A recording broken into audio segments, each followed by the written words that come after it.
मी सुहास गोखले नगररचना याच्यामध्ये सल्लागार म्हणून काम करतो आणि मी आर्टिस्ट विलेज बेलापूर इथे राहतो.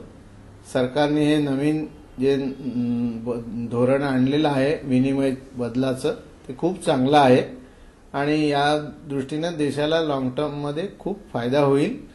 आणि आत्ता जरी एक 7-8 दिवस पहिल्यांदा लोकांना त्रास झाला असला तरी आता या दुसऱ्या आठवड्यामध्ये त्याच्यामध्ये बरीचशी सुसूत्रता आल्यामुळे आता एवढा त्रास माझ्या मते होणार नाही लोकांना आणि काही दिवसात ते सुरळीत पण होईल. म्हणजे 50 दिवस जे दिलेत त्यापैकी 30 दिवसातच ते मार्गी लागेल सगळं असं वाटतं.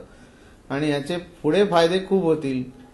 जे लोक व्हॉट्सअपवर चित्र टाकतात पे टाईम आणि आता बेलापूरमध्ये सीजीओ कॉम्प्लेक्सच्या बाहेर एका चहावाल्यांनी कार्ड स्वॅपिंग मशीन पण आणलं. म्हणजे इतकी सुधारणा होती आहे लोकांची मानसिकता तयारी झालेली आहे सगळं ऍक्सेप्ट करण्याची असं वाटतं.